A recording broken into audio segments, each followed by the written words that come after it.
It is season 2, episode 49. I guess based on, if I'm looking at the calendar right, the penultimate episode of season 2. That makes sense. Yeah. Penultimate. Have we been renewed for season 3? I'll talk to our producers. Hey, we good? Yeah, we're good. I think I heard Jasper barking in the background. Yeah, he very well might have been. Follow him, Jasper. Yeah, Jasper _ the friendly corgi on Instagram. Eventually, you're going to hear from him. Evan, I'm kind of. I want to open up with something. It's kind of a pseudo shit box, if you don't mind. Sure, go ahead. I'm bummed out because today, as we're recording this, the National Hockey League said they're not going to send their players to the Olympics, and my Olympic interest has gone from 10 to 4. Men's hockey, I love this so much. You're the soccer guy, and I honestly want your opinion on this. Would you agree with me that the greatest tournaments in sports are the World Cup and anything in second, anything maybe involving the greatest hockey players? That's how it feels to me. Yeah, I would actually say, honestly say the greatest tournament in the world is actually the European Cup in general, just because all those games are so, although maybe not as much now because they've expanded out, which is, again, I have no trouble with more countries being involved. It's just that when every game is Portugal, Germany, like Portugal, Germany, Italy, England, France, Russia, like there's no weak teams in that. But yeah, I would say those two things. And then, I mean, there's nothing else. There's nothing else that has level competition. Even basketball, you've got maybe 3 or 4 countries. If you're doing that, baseball is not like that, but hockey is. But with all due respect to the basketball players, and we had a fun bet. The United States won the Olympics. I lost because I always lose every bet. Because I suck. Well, I lose every bet. Not every bet. I think you're like 4-9. Something along those lines. So I'm better than the Detroit Lions. And the Chicago Bears by half a game, as they were eliminated from the playoffs last night by the Eagles winning eliminated the Bears from the playoffs last night. So. All right, nice. Okay. But basketball, the United States won the Olympics in basketball. I honestly think that you and I could put together an Olympic team of Americans who didn't participate, who would beat them 4-0 in a series. Possible. Yeah, I agreed. Yeah.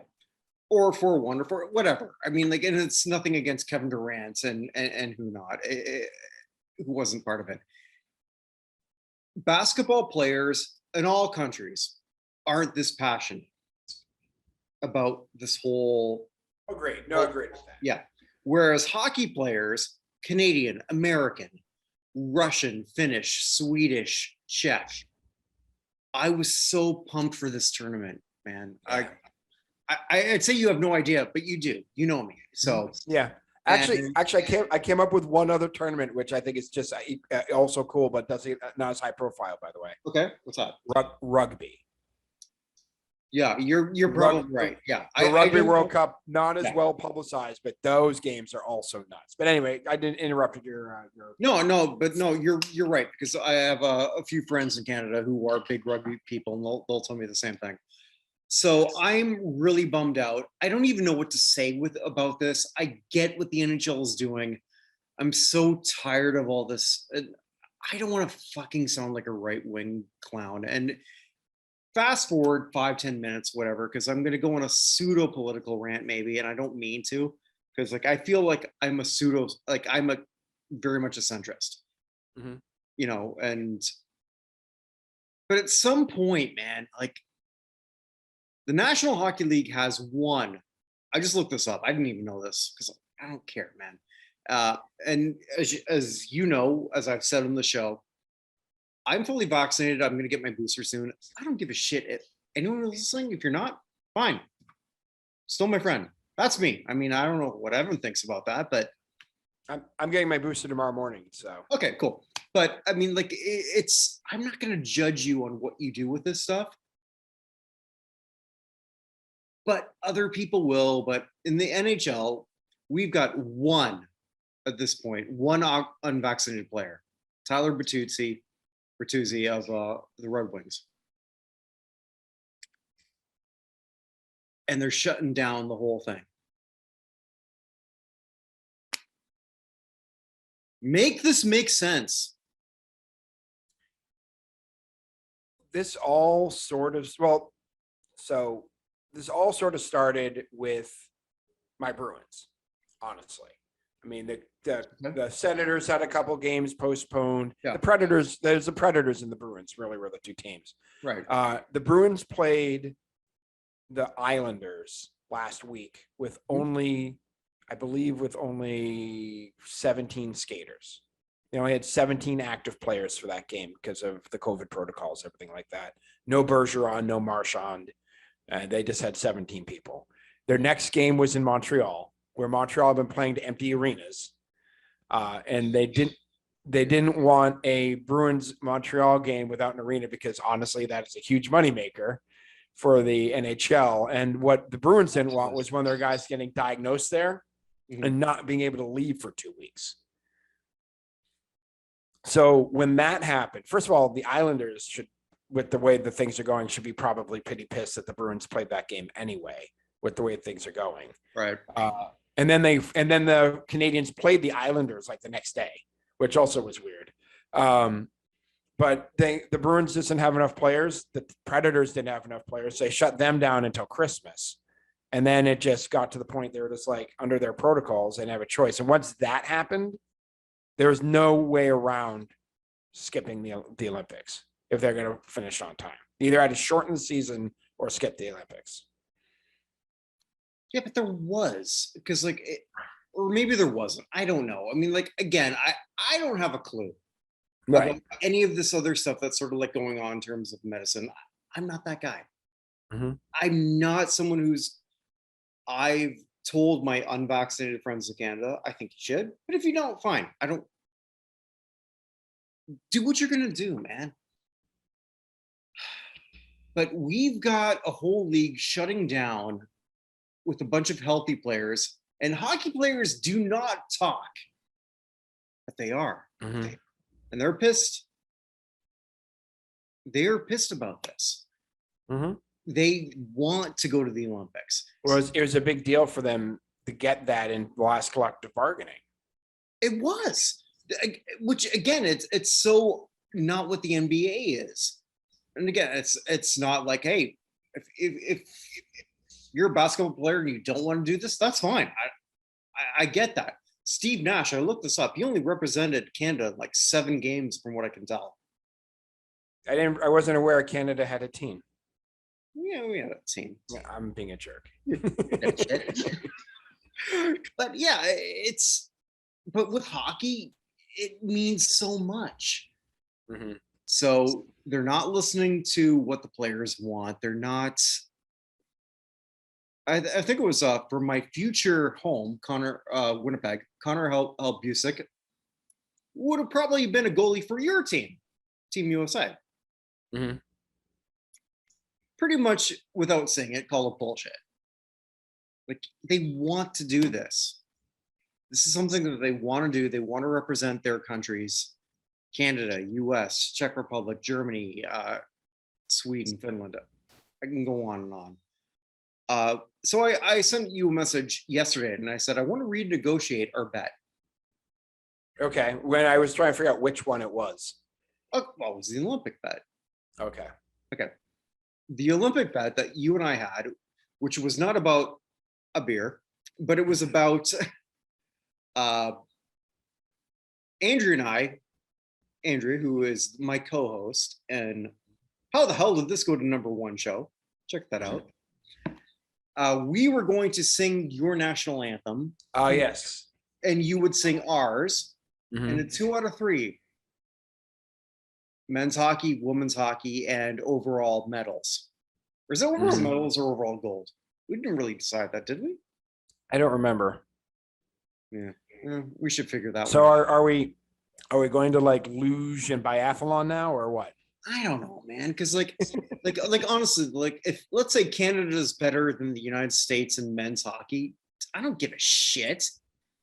I'm not going to be able to say like, hey, yeah, we beat you, like, because my best didn't beat your best.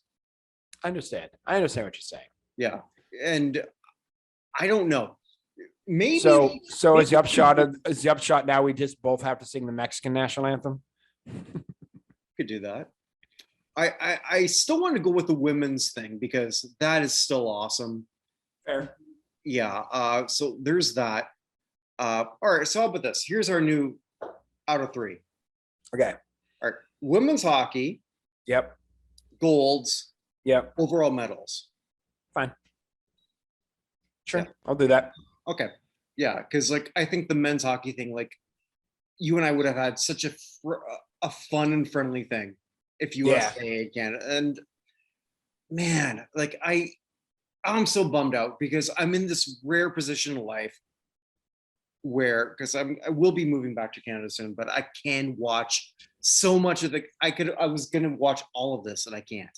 Well, I can, Right. but I don't care now. Right. Well, okay, I care, but the Not biggest as thing I much. cared about is gone. Right. And I think this was avoidable. I really do. Yeah. And I don't think other countries are stopping their national leagues from going, are they? I know the Russians wore their old USSR jerseys when they played Finland last week. Oh, did they? Oh, that's awesome. Yeah, That's that, awesome. that was a little bit of an issue for the Finns. The Finns did not enjoy that very much. Man, okay. When Glenn Pulowski and I start up our classic sports review show, we got to do a hockey thing, man. Because like those old Soviet Union jerseys, to me, are awesome. Oh, the jerseys are amazing. But Yeah. I understand if you're Finland and we're routinely over the last, 700 years invaded by your Russian counterparts. Yeah, I get that. I can understand why. Yeah, of course. So, Yeah. but yeah. So, indirectly, yeah, Evan, this was my shit box because like I understand. I'm kind of heartbroken because this is a tournament that I don't get to see that often. I grew up on the Canada Cup, and for those who don't know what that is, the Canada Cup was essentially the World Hockey Championship, only with the real pros. And it was awesome, and it was great, and it was the best hockey players in the world. And this hurts. Understood. Yeah. I guess that's my shit box, man. That was good. I liked it. Yeah. So do we have any real stories coming out here for the actual Hall of Fame? Okay, so there's the Baseball Hall of Fame that because we've been tracking sort of like what's going on there. Let me bring up what we've got here in terms of voting. Okay, so this is from again, not Mr. Tibbs on Twitter. If you're not following him, You should. yeah, what the hell are you watching this show for, right? So it's the same three players, according to this, as of 50 public ballots, Ortiz, Clemens, and Bonds are still over the 75% mark. Scott Rowland at 73.6. Thoughts there? Like, Yeah, well, I mean, people want to vote for someone, right? And Nolan is the best player on this ballot. Well, I'd still say Todd Helton is up there too, but Nolan and Helton are the two best players on this ballot who don't have the taint of steroids on it. Well, other than Schilling, who's an asshole. Well, assholes got 69.8, Helton 56.6, Billy Wagner 52.8, Andrew Jones 50.9. Gary Sheffield. Sorry, I jumped one here. A-Rod 49.1, which is lower than what he was last week. Which is also it's surprising to me that that many people are taking out an A-Rod, but I guess there's the line in the sand, right? Like A-Rod and Ortiz both apparently tested positive in the Mitchell report. That got leaked years later, and then confirmed that it was true, even though neither of them necessarily knew what they took or anything like that. Ortiz did say that he wasn't really paying much attention to what he was putting in his body at that point, and he was taking supplements from the Dominican Republic, so who knows what's in them. I have no idea whether you can take him at his word or anything. Point is, after that, only one of them got suspended. And A-Rod was suspended for 100 games, and Ortiz wasn't. And Clemens and Bonds were also never suspended. So if there's anyone who drew a line in the sand at that, I understand it, but I'm surprised it's less than 50%. I figured he'd be 50 to 60. Which he could go over. He could, certainly. Yeah. But the people whose ballots we don't see tend to be the curmudgeons, Right. who are more likely to vote for nobody than those Very who true. show something out there. So Yeah, because as we're recording this, they're 13.5% in, or 13.5% confirmed. correct. Yeah. So let's see. Gary Sheffield, 45.3. Interesting. Manram, 39.6. Jeff Kent, 24.5. Bobby Abreu, 17. Sammy Sosa, 15.1. Or I want to ask you something here. Who would you rather have 10 years of? Sosa or Abreu?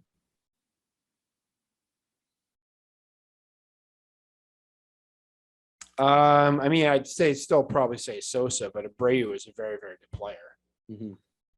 I still think I would take Sosa. Although Abreu is a better fielder. Abreu was a less annoying teammate from all accounts. And Abreu hit for better average. But Sosa was dynamic and lineup changing. I'm not sure Abreu was necessarily lineup changing. Although Abreu did win a home run title, a home run derby. Yeah. So, yeah. Yeah. For me, I'm Abreu, but slightly. Agreed. Yeah. And I think when we went through this last year, I went from on Abreu to okay, I could see it on Abreu. Yeah. Like it's one of those guys, if he gets in, great. If he doesn't get in, okay, I get it. Yeah. It's not someone I'm ever gonna be banging the table for. Right. So here's something I find interesting. Vizquel, 11.3. Yeah, he's down with the most recent vote. But ballot number 53 was a plus 1 for Helton and a minus 1 for Vizquel. So Helton's up 4, and Vizquel is down 16 through 53. 16. Holy shit. Okay. I saw last time I saw that was 9. Right. He's down 16 through 53 votes that we know. He's done. He's never getting it. No. Holy crap. All right. Pettit at 11.3. Jimmy Rollins, 9.4. What do you think? That's a little low for Jimmy Rollins, I think, too. Interesting. Okay. I mean, yeah. Mark Burley, 5.7. Tim Hudson, 3.8. AJ Przinsky, Ryan Howard, Mark Teixeira, Tim Lincecum, 1.9, which basically means 1 vote at this point. One thing I can say about Mark Burley is he's going to go the distance. He'll stay on the ballot. Nice. He's a workhorse. Yeah, no, fair enough. I'd rather okay. So like Jays fan, Sox fan, who would you rather have on your roster in their prime, Lincecum or Burley? I mean, Lincecum's peak was significantly higher than Burley's, but Burley was. I think I'd rather have Burley because that dude was out there 8 innings every day pitching freaking hard. Lincecum had a much higher peak. It's a very short peak, but he was one of the scariest pitchers in baseball for like a 3 to 4 year period there. Yeah, over this, he's giving me Johan Santana vibes, huh? No, I'd much rather have Johan Santana than either of them. No, but I mean, in terms of like what we're looking at in terms of voting and Yeah. Johan Santana got absolutely screwed on the ballot. He was a much better player than they were. Oh my God, yeah. So Torrey Hunter also has 1.9. So the ones who have 0 as we're recording this, Jake Peavy, Justin Murnau, Prince Fielder, Caller Crawford, Jonathan Papelbon, and Joe Nathan. I'm a little surprised on the closers.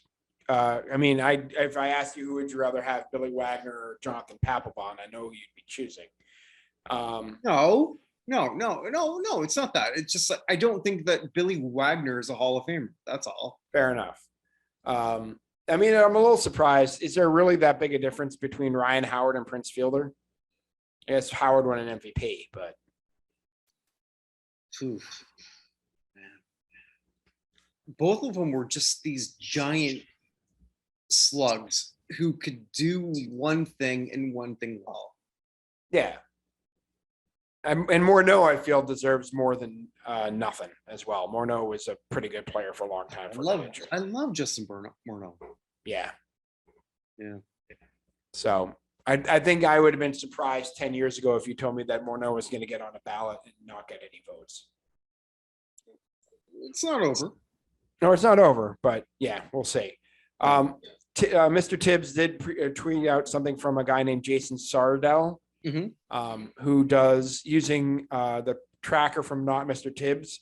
He uses, he gets Hall of Fame projections based off of voting history and stuff like that. He's at a 95% confidence.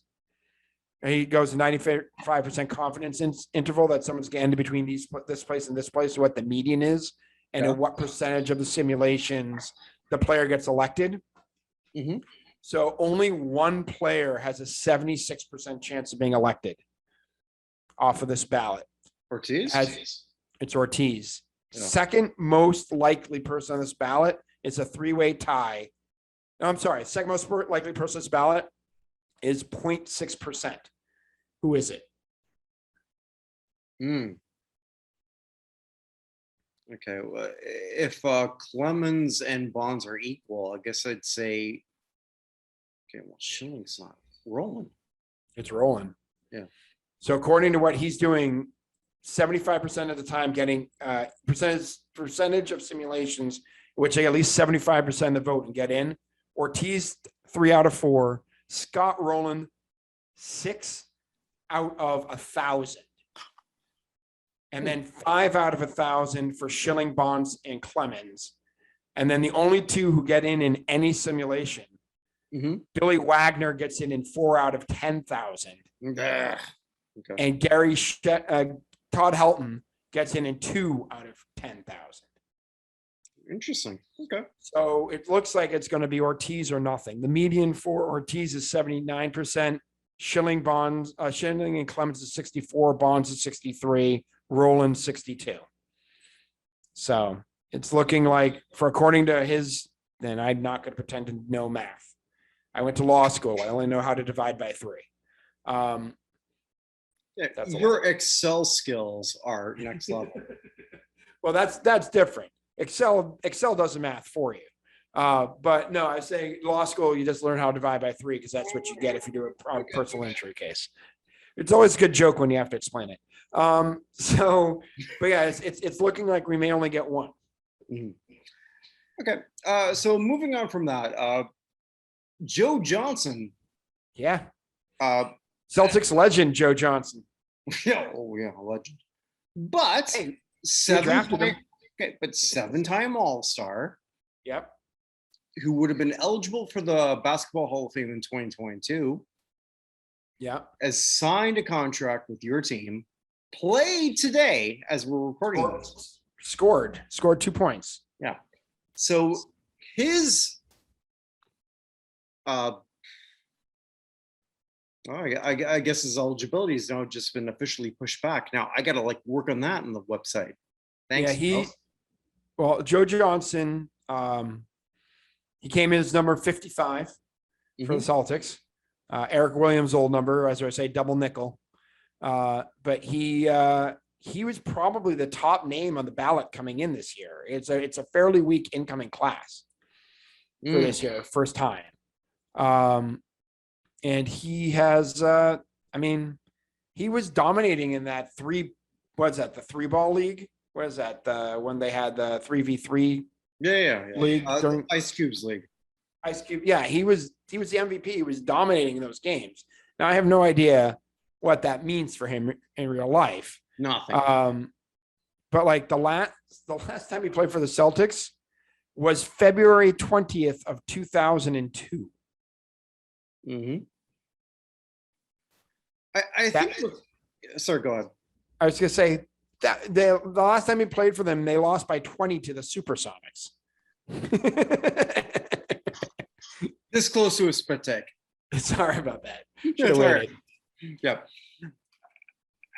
I don't know. I mean, Joe Johnson to me never felt like a Hall of Famer. He never felt like a 7-time All-Star, Mm-hmm. but he still did it. Yeah, he seems like one of those guys who's going to be in eventually. You know what I mean? Yeah. Like eventually you're just going to look, you're like, oh yeah, Joe Johnson, whatever. Just by the way, to give you an idea how long ago that he played for the Celtics the last time, that was the month that Brady won his first Super Bowl. Okay, but Tom Brady still looks the same. True. Well, actually, I think his hair's better now than it used to be. So my wife has a Tom Brady hair story that I'll let her tell you in person someday. Oh, for fuck. Can we just like get her here to now? I want to hear it. Oh, we'll get her. She's our furnace broke today. We got it re-going, but it's still cold in the house. So rather than that's why I'm downstairs here. Rather than working out, she has decided to tuck under the covers and go to bed. But one of these days, I'll get her to tell you about Tom Brady. Tom Brady needing an emergency haircut before a wedding. Okay, So, when I bring when you and her both to Winnipeg. Fair, we'll do it. Awesome. I've never been to Winnipeg. She's never been. Why not? Actually, that makes sense because I've been to Chicago. My wife's been to Chicago. Okay, yeah, that's right. When we sort of like do this, like this, what's the word I'm looking for? This International exchange. Yeah, exactly. Yeah. Well, I mean, it depends on when they open up the border. We were in Niagara Falls this summer with the kids, and they kept seeing, Ontario on the other side, and we're calling it Canada because we couldn't go there. Okay, your kids are clever. That's awesome. Yeah, they came up with that on their own. Okay. They're like, what's that over there? Because let me tell you, Niagara Falls, New York is kind of depressing. Niagara Falls, Canada from the other side. No, but it isn't, man. Looks like Reno, man. No, but it isn't because like when you look from the Canada side, the U.S. side looks so much better. Well, maybe. Yeah. The area right by the falls is really nice, but you get like 3 blocks away. Yeah. It's like driving into Niagara Falls through upstate New York. Mm-hmm. It's like driving through the middle of a Bruce Springsteen video. Like everything is just falling apart and falling down. And yeah, it's not good. Upstate New York has seen better times. So Niagara Falls is very special to me. I got married there. Oh, cool. Yeah. It's a beautiful place. I mean, it's absolutely a beautiful place, the Niagara Falls. So, but anyway, that's not what we came to talk about. By the way, I also want to point out that you can have to reset the clock on CJ Miles because he played in the game for the Celtics as well tonight. So he did not score any points. Yeah, pass. Oh. But yeah, Joe Johnson, hey, if there's going to be sort of like a plus side to all this bullshit, well, there's this. Yeah, well, I mean, that's the interesting thing is that some of these teams are short. Mhm. Like we have CJ Miles, we have Isaiah Thomas, we have people who I like that though. I love Isaiah Thomas back. Yeah, we have people who are coming back who haven't, played in a while. I mean, Joe Johnson's last game was the 2018 NBA Finals. It's the last time he played. By the way, he is 223rd in Celtics scoring history because I have a spreadsheet on that I update every game. Yeah, where are you at right now? Joe Johnson is now 200. He's still 223rd in Celtics scoring history between Marvin Barnes and Bill Dinwiddie. Yeah, but no, where are you? Oh, where am I? I am tied for 480. Oh, hold on. CJ Miles and Justin Jackson play tonight. I am tied for 481st in Celtics history because I know CJ Miles didn't score. Did Justin Jackson score in this game? He did. So I'm tied 482nd in Celtics history with CJ Miles, Broderick Thomas, Bob Hubriggs, Larry Sykes, Xavier Silas, Marcus Landry, Don Eliason, Jarrell Eddy, Mark Bryant, and Darko Milicic. That name shouldn't make me laugh so much, but it does. He played for the Celtics for like 3 games in 2013 and did not Darko. Oh my God. So do we go to my elevator up, or let's go through the folks who have passed away first. Yeah, awesome. Well, not all right. So, not awesome. Mhm. I do have to say the TCM yesterday came out with their TCM Remembers that they do every year. If you ever haven't seen it, Turner Classic Movies. Okay. Turner Classic Movies. Yeah, I had to think about that for a second. Okay. It was really, really well done. Although it was interesting, the song they chose was like a sad version of REM's "Shiny Happy People." How is it was that like possible? A slow, sad version. It was interesting. It almost made it sound like Irish poetry. Average Irish mediocre, non-binary folk. Yeah, I don't know. So, that happened. But anyway, so we lost a couple people from the world of football.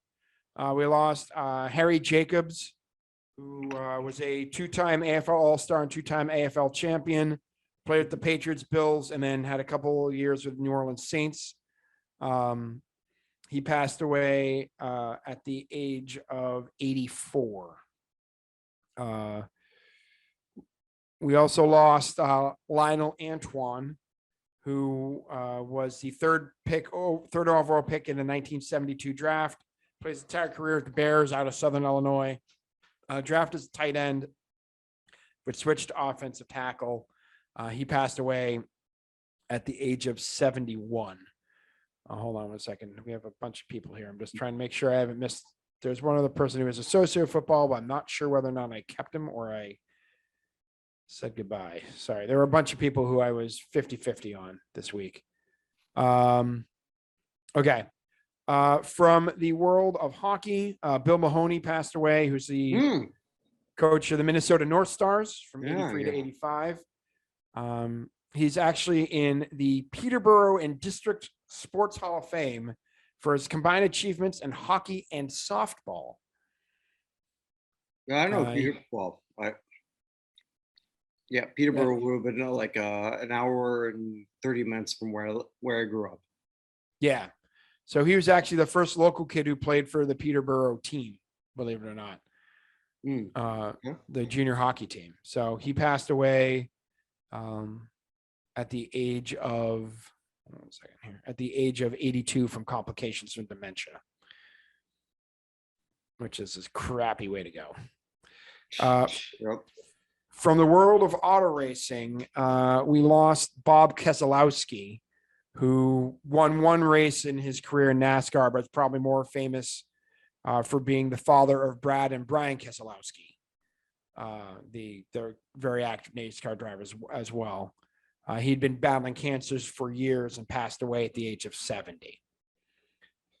From the world of baseball, I don't know if you remember this guy, Kamara Barti died at the age of 49. I don't know. Played from 96 to 01 with the Tigers, Reds, and Rockies. I don't actually know what he passed for. Oh, he collapsed visiting his father in Omaha, and in the autopsy, they found a huge tumor in his brain that he was unaware of. So it killed him at the age of 49. Member of the Omaha Public Schools Athletic Hall of Fame. Actually, also today, I just saw this, the top college football recruit for Georgia, their quarterback recruit, Robbie Roper, who just set a whole bunch of records in Georgia, was having routine surgery and died on the table at the age of 18. Fuck. Yeah, from Roswell High School.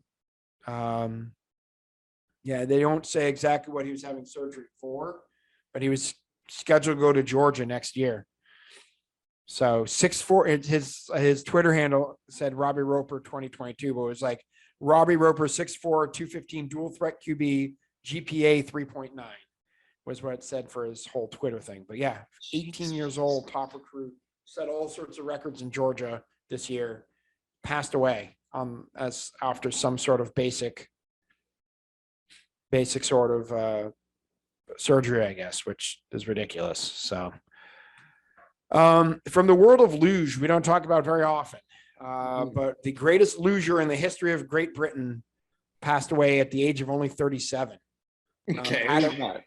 Adam Rosen, who was born in New Rochelle, New York, competed in 06, 2010, and 2018 Olympics, passed away from cancer only at the age of 37, which is way too young for a guy who's also trying to get into 2020, or he had been planning to go 2022 again, but he got sick and never got the chance. He didn't qualify in 2014.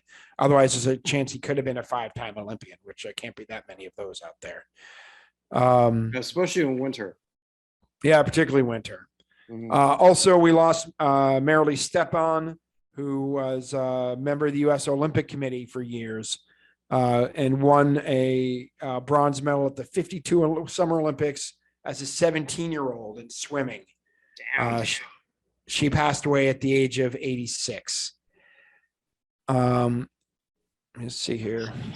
Then we have like a ridiculous number of people from the world of music passed away this week. Okay.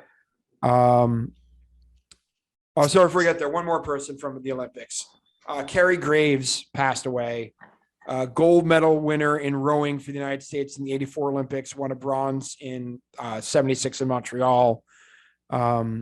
Also won the first national championship won by a women's varsity team at the University of Wisconsin. She was on that boat as well in 1975. It doesn't say what she passed from, but she passed away at the age of 68. All right, from the world of music. Okay. I'll start with a couple people who are related to music, but not actually musicians. Ron Anderson passed away. Axl Rose's vocal coach. Axl had a whole bunch of stuff this week about it. He also worked with. His vocal coach, did he teach him to do this? Sorry.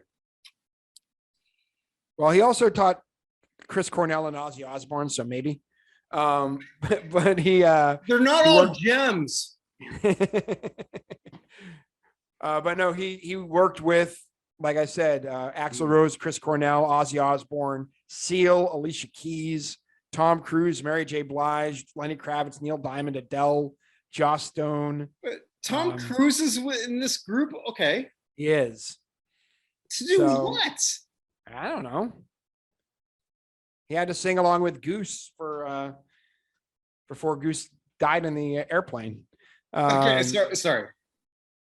Go on. Janet Jackson, Avril Lavigne, Nancy Wilson, Bjork, like a whole bunch of people. But he passed away at the age of 75. I just knew he was Axl Rose's because Axl was sent all sorts of stuff out about it this week. My hands are tied. Sorry. You're beginning to get into Eddie Vedder range there. Wow. Jose Angel Hernandez, also known as Flo La Movie, Puerto Rican music producer who worked mostly with Bad Bunny and Ozuna and Neo Garcia. Mm-hmm. Unfortunately died along with his girlfriend and 4-year-old son after the plane that he chartered and carrying him and 8 other people burst into flames. Damn. And in Santo Domingo and killed everybody on board. He was only 36. From the how do I want to call these guys? John Morgan, who was one of the first singers of a band called the Wurtzels out of England, who are a scrumpy and Western band, who had the #1 hit in the UK. And I love this one because it's such a weird song, The Combine Harvester in 1974. And if you've ever heard it, he passed away at the age of, they also had their other big hit number 3 in 76 is I Am a Cider Drinker. The UK has some very weird taste in music. Yeah. I gotta hear this stuff. All right. So Yeah. what are those two hits? I Am a Cider Drinker, Yeah. and which went to number 3, and number Okay. 1, The Combine Harvester. Done. Okay. I'm gonna listen to that stuff. Okay. So I'm sorry, John Morgan sang, but he was also mainly the drummer as well as he was in there. He died of COVID at the age of 80. Sounded awesome. Those sound. Oh, sorry. In an equally weird band that passed a member, the Humble Bums, best known for being the first band of Jerry Rafferty of Steelers Wheel, and so it's Jerry Rafferty's Baker very first Street. band. Yeah. Yes. So before Baker Street and before Steelers Wheel, he was with a band called the Humble Bums, excuse me, a folk rock band where he was a singer-songwriter, but his guitarist Tam Harvey passed away at the age of, actually, I don't know how old Tam Harvey was. And with a name like Tam Harvey, I'm just guessing he was mortal until he died. So, but he passed away earlier this week. From the world of rap, we lost a couple group or hip hop. We lost the Kango Kid. Sean, I can never pronounce his last name. Fequiere. I think it's Fequiere, but I don't know. One of the, yeah, he's a member of the old school hip hop group, UTFO, one of the pioneers of hip hop. There are all sorts of pictures when he was in the hospital of people just stopping by to see him in the hospital. He passed away at the age of 55 of colon cancer. But just one of the forerunners of hip hop. He was originally a breakdancer. His dance partner was Dr. Ice, who did not become Ice-T or Ice Cube or whatever.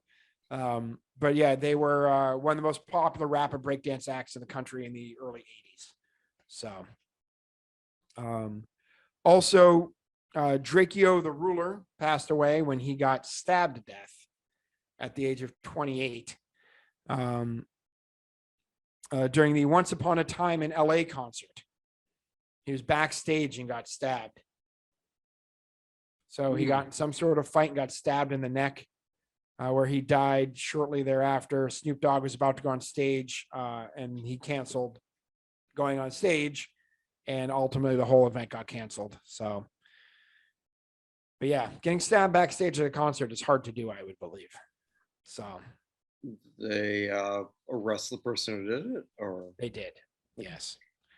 Also, Paul Mitchell passed away, not the Harris guy, but the member of the Floaters. Do you remember the Floaters? Nope. They had a song, 1977 song, Float On, that hit number 2 on the Billboard Hot 100 and number 1 on the UK singles chart. I listened to it today.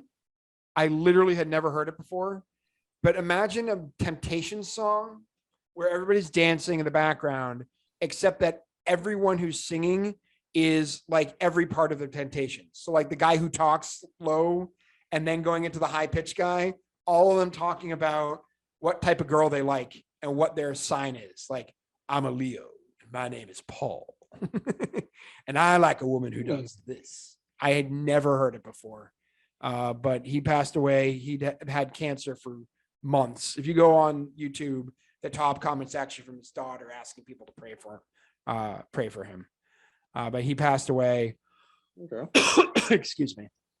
He passed away at the age of, hold on a second here. At the age of, I believe, 73. That sounds like something I got to listen to. That sounds pretty damn cool. Yeah, it was interesting. I just had never heard of it. Mm-hmm. We lost a member of the Roots, Leonard Nelson Hubbard, known as Hub.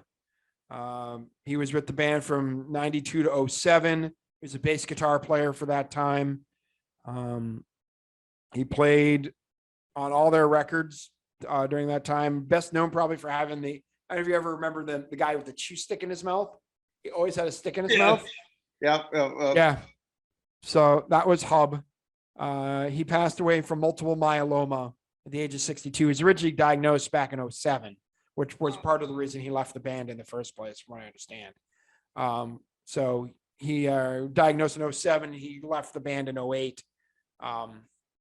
And then passed away finally, now was this 13 years later, at the age of 62. So from one of my favorite bands, band I am not rational about because I have seen their members so many times because they have an in-house residence at my buddy's bar in Boston, Atwoods. Billy Conway, the drummer for Morphine, passed away at the age I of love 60. that band.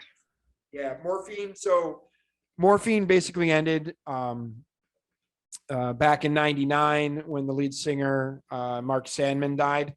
But they've had various versions of them hanging around. But there's a group that my buddies own Atwood's Tavern, the Brothers McGee, because if you're three of the McGee brothers, you got to own an Irish bar in Boston. But Jerome Dupree has been playing with them. They originally were called, I think, the Remains of Morphine, but now they're called the Vapors of Morphine, and they play all the time. If you're ever in Cambridge, Massachusetts, just drop in and see them on I think it's usually like Tuesday and Thursday night they play. You can just go and see them. But yeah, very, very sad. Billy Conway passed away. He was 65. So he died from liver cancer, which is not surprising for anyone involved with a rock band. No, I suppose not. I think the biggest name, we have one really big name in music I'll get to. I just want to bring up two other people who passed away quickly who are interesting this week. Please. Alan B. Scott passed away, the ophthalmologist who created Botox. Okay. Passed away at the age of 89, but he only looked like he was 61. So. All right. You worked that joke in beautifully. Thank you very much. And one of my first crushes as a kid, I watched a lot of old Disney movies. One of the first people who I was like, oh my gosh, that girl is beautiful, was I used to watch the Chitty Chitty Bang Bang all the time. Truly Scrumptious, the girl from Chitty Chitty Bang Bang, which may mean nothing to you. Our actress named Sally Ann Howes passed away at the age of 91 earlier this week, which just goes to show you how old I am. She was 38 in that movie. So she passed away at the age of 91. That movie came out in 1968. Okay. She also was nominated for a Tony Award for Best Lead Actress in a musical for her role in Brigadoon on Broadway. I love the fact that on this show, you've aged yourself more than me. Oh God, yeah. I freaking love old movies. I told you when I was on Jeopardy, had I been in the game before mine, I would have annihilated everyone. They had a category in 1930s movies and nobody knew anything. I was like, I would have swept the category, nailed the daily double, and just been out of sight of everybody in that game. Okay, Cliff Clavin, let's move on. I finished third in mine. All right. It sucked. So did he. I should have put down who's someone who's never been in my kitchen, but they're asking for a museum. That wouldn't have worked. Well, you did better than I did. It probably, maybe true. Yeah. I had $11 more dollars. I never made it. That's true. I have $11 more dollars than you do. And so finally, I guess the biggest name who passed away is Wanda Young. Passed away, the lead singer of the Marvelettes. Oh shit! I missed that completely. Yeah, she was 78. The Marvelettes, of course, are one of the great female rock groups. They've been nominated for, or female Motown acts. They were nominated twice for the Rock Hall back in 13 and 15. Never got in. They're one of those bands that if they are going to be having a senior category for real, at this point should be one of the top groups on their radar. If that's what they're going to use the early influence thing for, which appears to be what they're doing. But yeah, and just another person who didn't get the chance to have the speech and do everything else. So I missed that completely. When did that happen? She passed away on December 15th. Jesus Christ. So about a week ago. One hell of a group. Yep. So that's the death claim. Mhm. So All right. So with That's- that, we have two sections left. We have. Let's keep yours as the hammer okay, because you hammer. You're the hammer man. fair enough. So with mine, I've got like elevator up, elevator down, and what that basically means is, hey, who in the last 7 days has done something to make their Hall of Fame case? Elevator up or elevator down? Mhm. And I thought of you a lot on Saturday. Well, thank you. Yeah, Was I clothed? you were clothed. Oh, I was hoping you say only partially. That'd been great. Continue. Nice. All right. When you were going with that, I didn't know what the joke I should go with that, but I kind of thought like you and I were probably doing the exact same thing. We were watching the Patriots Colts game, Mhm. and And wondering why T.Y. Hilton didn't get thrown out of the game for pushing a referee over. whichever. But so I'm going to tell you a story about 3 running backs. Okay. Jonathan Taylor Mm-hmm. is a potential, I don't know at this point, MVP. Agreed. 100%. This is one of those years where there's no dominant quarterback. Yeah. Like Brady may have been the front runner until that debacle against the Saints. So Yeah. So Taylor could be, and I don't want to go too much with this because I think that it's potentially that we could talk about him more in the next 3 weeks. So I just want to say, like, that's an elevator up. Let's just move on.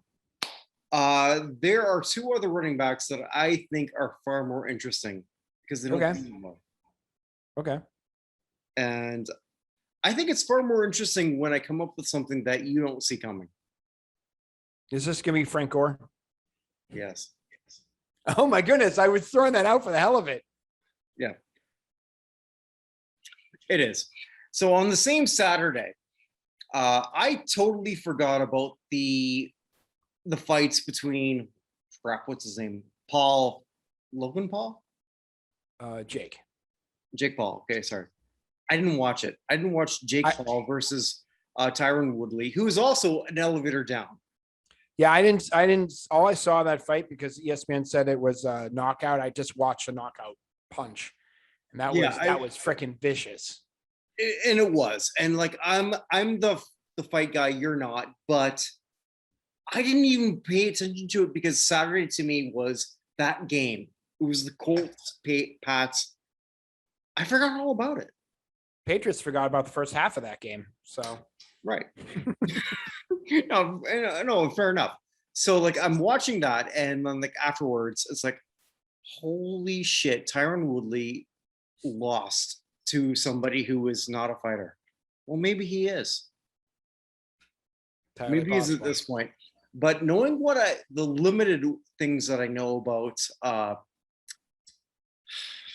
Frank Gore, no, Deron Williams, no, Jake Paul, no, and UFC. Who's the main guy? Dana White. Thank you. Dana White. Yeah. Dana White's gonna have a massive problem inducting somebody who got beat up by a Paul to their Hall of Fame. Tyron Woodley is a former UFC champion. Mm-hmm. And he got his ass kicked. Mm-hmm. That's a pretty damn big elevator down. Just in Woodley's defense, he only knew about this fight 2 weeks ago when the previous guy dropped out. So he may not have felt he needed to be as on his game as he needed to be, and he may not have been on his game as he needed to be. Because again, you and I didn't watch it. For what I know, the first 5.5 rounds of that thing were boring as heck. Right. And then Paul set him up and just knocked him out. So right. But Dana he's the man who decides this shit. True. And one of his guys was embarrassed by somebody who is considered a clown. And I'm going to say this to all of you. the Paul brothers, they're not clowns when it comes to this. I don't like them as people. Mhm. I don't. I want them to lose, but they don't. They keep Mhm. winning. Maybe, just maybe, they fucking learned how to fight. They did. And it's one of these great unifiers, honestly, I think, of white people, black people, everything. We don't want a Paul to lose. Check out, seriously, check out when he is fighting and check out Twitter. Nobody wants him to win, Mhm. but he keeps winning. And he's earned it. He's totally earned it. Don't like you, but you've earned it. Hats off to you, my friend. I don't even know what to say with that. It is crazy that this keeps happening, but he does. So let's look at the undercard. Frank Gore was on the undercard. Yeah. That fight. Against Deron Williams. We talked about this weeks ago because Deron Williams is an actual trained fighter who played basketball. Yeah. Deron won on a split decision. Frank Gore did not get destroyed like you thought and I thought. Mm-hmm. Here's the other thing. Nobody gave a shit. Nobody cared.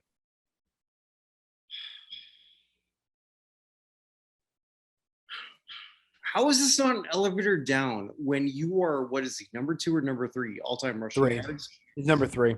Yeah, and nobody paid attention. It's elevator down, man. Because like there's going to be a group of people who are going to be voting on you, and you're nothing. You're an afterthought.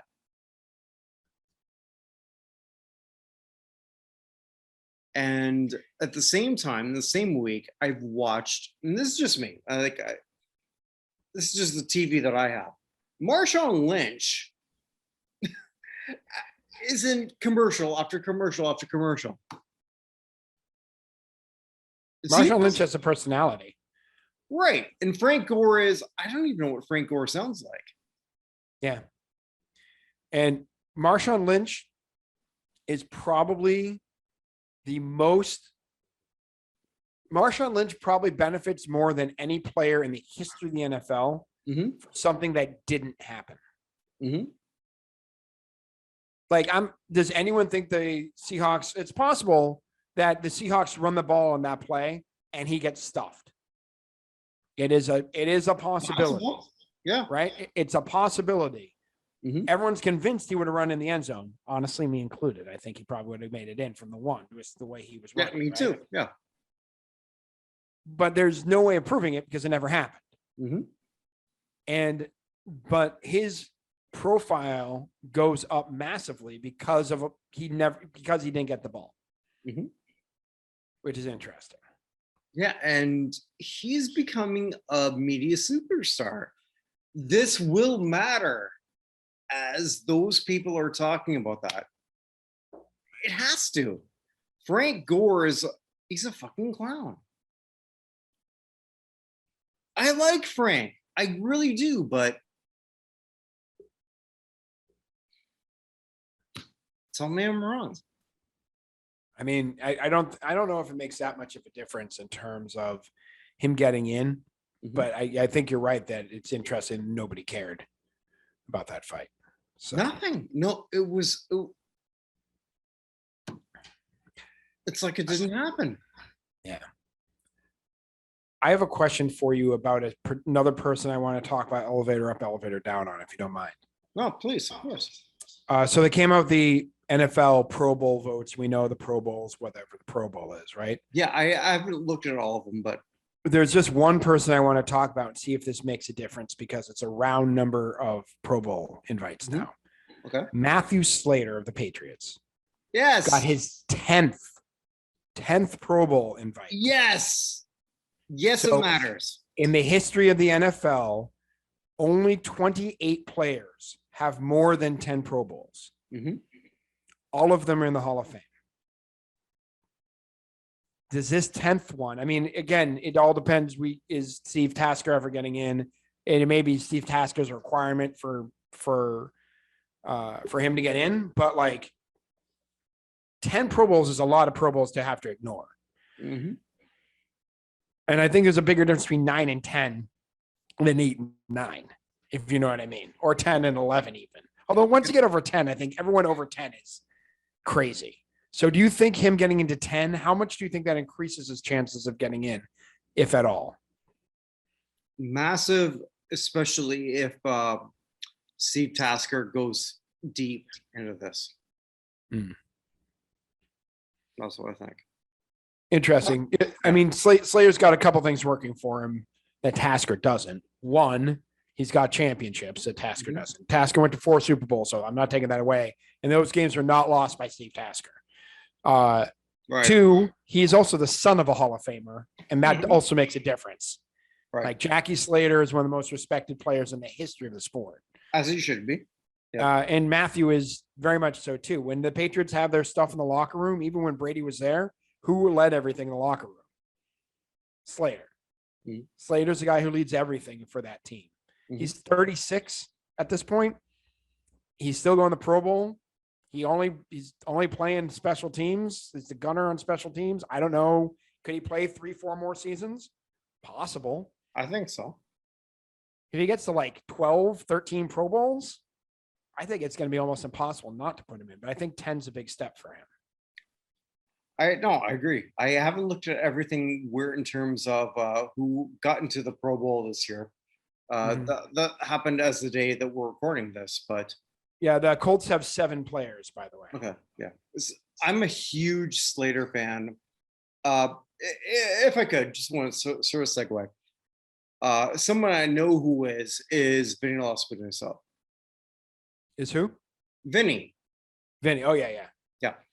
Who does a lot of stuff with us. Vinny just graduated from Hofstra. Congrats, buddy.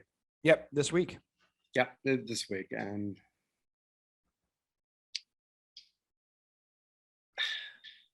I'm so proud of him. Yeah. So I just want to say that. I don't have anything more eloquent to say than that, other than say that love you, brother. And I'm proud of you. Excellent. Same here, man. Yeah. So anyway, all right. I just want to go from that. By the way, Tasker has 7 Pro Bowls in his career. So, yeah, the Pats had 3 players, Matthew Judon and J.C. Jackson, both of whom are very hard to argue not being on that team. So I would imagine that if Tasker somehow squeaks in this year, which I don't think it will happen, but let's say it does. I won't be shocked if he's a finalist, but I would be surprised if he gets in. Yeah. But is that not more colossal for Slater than anyone else? Yeah, of course. 100%. Yeah. Easily. Yeah. So anyway, all right. Should we go to my good, bad, and ugly here? Yeah, the hammer, which is Evan's good, bad, and ugly of Weekly League Sports. Yes. I do want to say one thing. One of my goods this week is I've been doing my countdown to my top 42 songs of the year. And at number 11, I had local Chicago guy, Neil Francis, has a great song called You Can't Stop the Rain.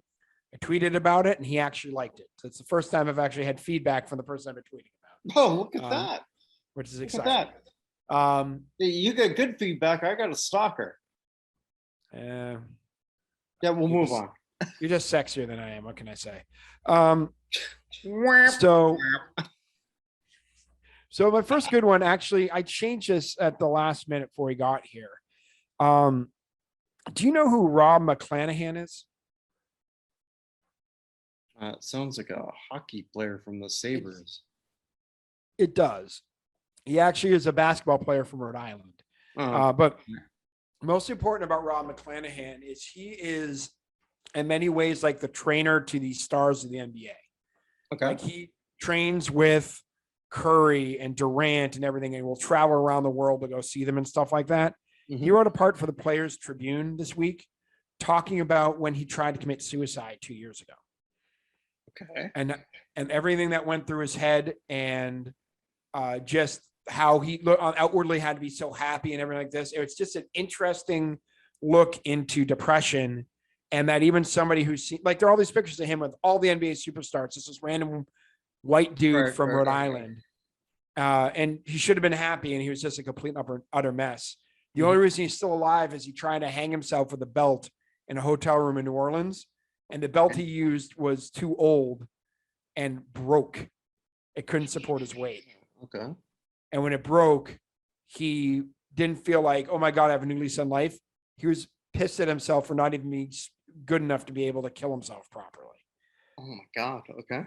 But this article is incredible to read about what it's like to have this going on and having to put on a brave face and being one of those people who just seems to have everything going for them and not, I've read it twice tonight already. Okay. So for everyone, like, who wrote this? So Rob McClanahan. It's on the Rob Mack is what they call him. okay. It's Yeah. on the Players Tribune.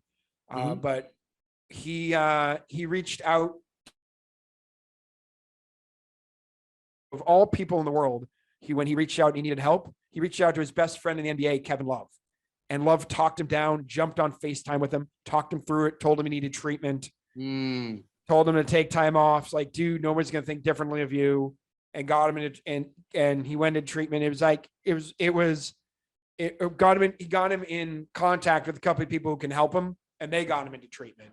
But he said without the love of his kids, knowing that something was wrong with him, even though outwardly he seemed fine, and Kevin Love getting with those two people, the three of them getting into treatment, like his whole life is different because of it. But I just think it's an article that needs to happen. It's an article that needs to be read. It's an article that he said that most of his friends and family don't know anything that's in that article before he wrote it. They don't know he was in Shanghai at a big thing with some NBA players, flew to New Orleans, and then tried to hang himself in the hotel room. Yeah. It was just, and it's not the greatest, I mean, it's not the happiest of topics, but it's one of the best written and most important articles I think I've read in a long time from anybody in the world of sports. So I highly recommend everybody. But it is though, Evan, like for people to sort of like read stuff like this is so important. Yeah. As someone who has dealt with his own, bullshit, and no, it is important. It really is. And if that's not a good, I don't know what is. Yeah. Yeah. It's I'm happy to see it. I'm sad they had to go through that, but I'm happy to see what it was. So anyway, just by the way, I looked it up. Do you know how long it's been since Joe Johnson played for the Celtics? Here's the best one. 20. No, in real time, what that means. So he was number 31 when he was traded with the Celtics. Okay, he came back as number 55. You know why he can't be number 31? Nope. Because the Celtics retired it for Cedric Maxwell in 2003. They retired his old number 18 years ago, which is why he can't wear that number when he came back. Oh, that's awesome. That's awesome. Sorry. I was just like, wait, I saw an old picture. I'm like, wait, he's Cedric Maxwell's number? When did they retire that number? That's great. My bad was going to be just how how the leagues are going to have to deal with COVID and all the decisions everyone's going to have to make here. I think we kind of touched on. I don't want to go that far into it. I think just the fact that Joe Johnson is playing shows you how the NBA is dealing with it. I think the fact that the season shut down shows you how the NHL is dealing with it. College football says that the championship can be decided if one team has to forfeit. They made that announcement today. Yes. But yeah, I think the NFL has had an interesting way of doing it, and they've now been adjusting on the fly.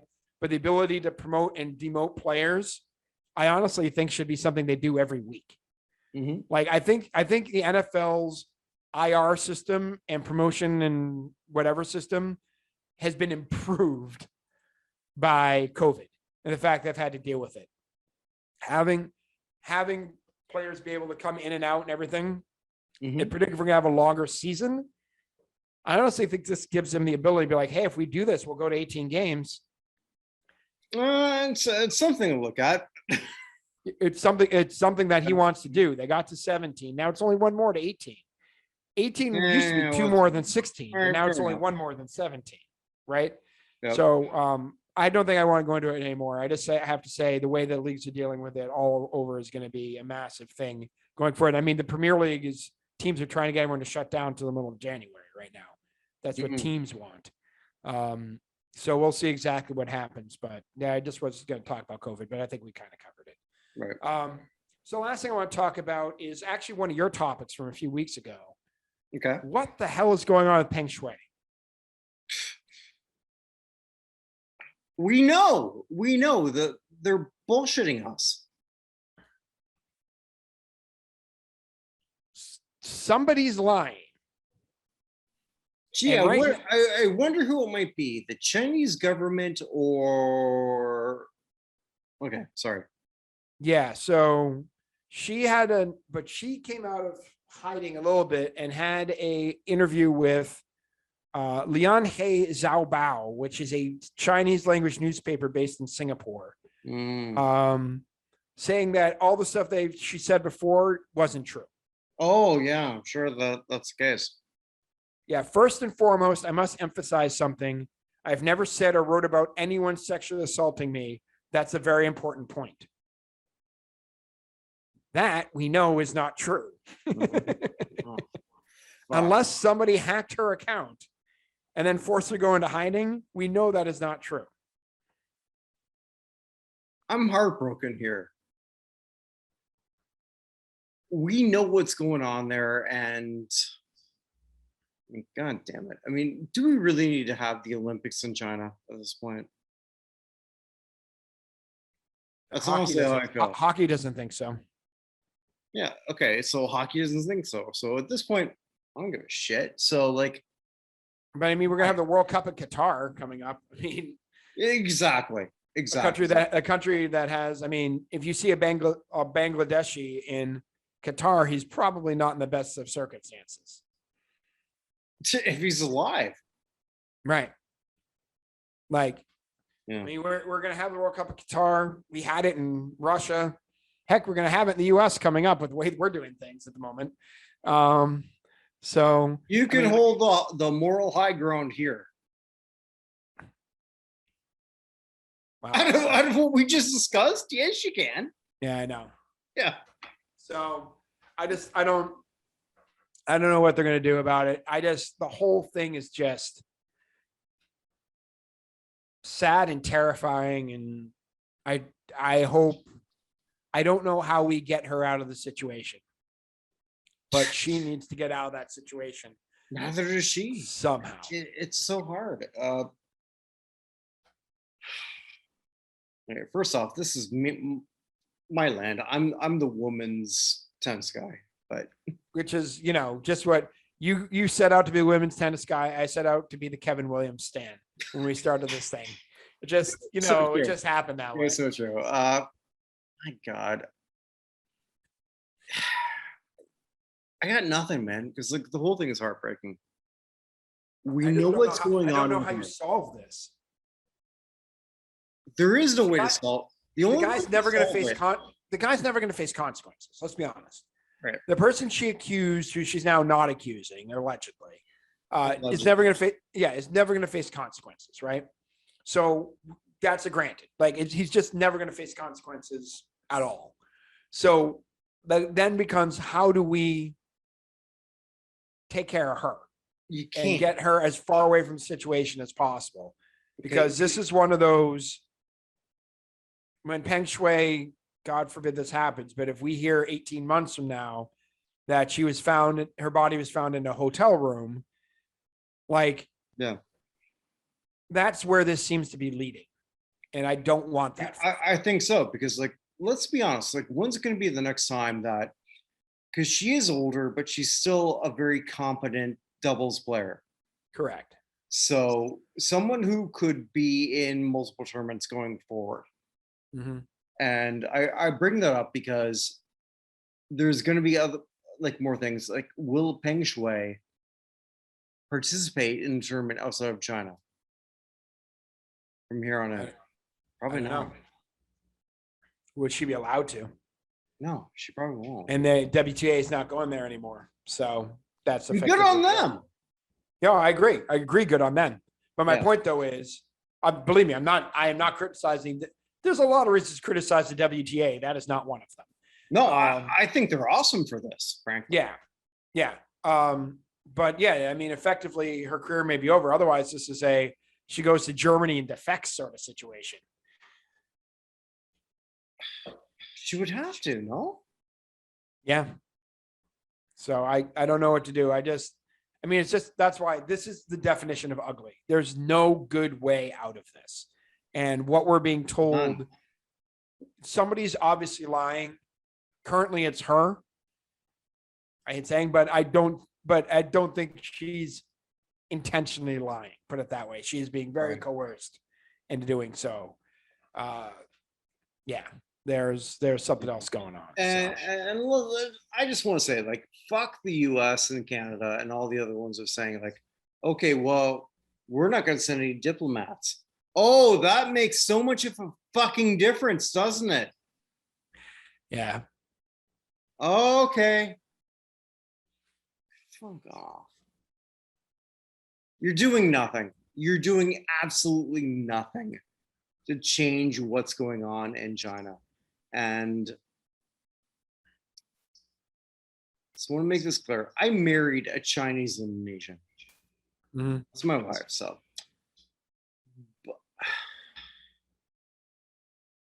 and I actually have some Chinese guests here right now as we're talking, but from Netherlands. And my God, man, like, we know what's going on. They know what's going on.